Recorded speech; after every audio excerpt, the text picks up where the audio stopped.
Nagbabala si DILG Secretary John Vic Remulla matapos madiskubre at mabuwag ang isang ilegal na paggawaan at imbakan ng pekeng sigarilyo sa Cavite. Samantala, 5 suspect din ang inaresto ng mga pulis sa isang operasyon laban sa fuel pilferage sa Batangas City. Yan ang sentro ng balita ni Floyd Brenz.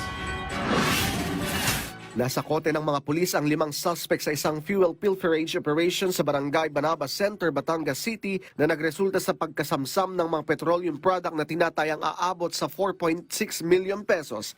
Nasabat sa operasyon ang 21 na lalagyan na may lamang petrolyo, 65 na bakanteng container, isang tangke na may 30,000 litro ng methanol at fuel tanker na may lamang gasolina at diesel na umano'y ilegal na inililipat mula sa mga truck. Nagbabala naman si DILG Secretary John Vic Remulla matapos madiskubre at mabuwag ang pinaghihinalaang ilegal na paggawaan at imbakan ng pekeng sigarilyo sa Barangay Sahud Ulan, Tanza, Cavite na tinatayang umaabot sa halagang 200 million pesos ang nasamsam. Sa pinagsamang operasyon ng mga tauhan ng Philippine National Police Calabarzon, Bureau of Customs, Armed Forces of the Philippines, Bureau of Fire Protection at lokal na pamahalaan na kumpirma ang ilegal na paggawa ng sigarilyo matapos makatanggap ng ulat hinggil sa matinding amoy ng tabako sa lugar.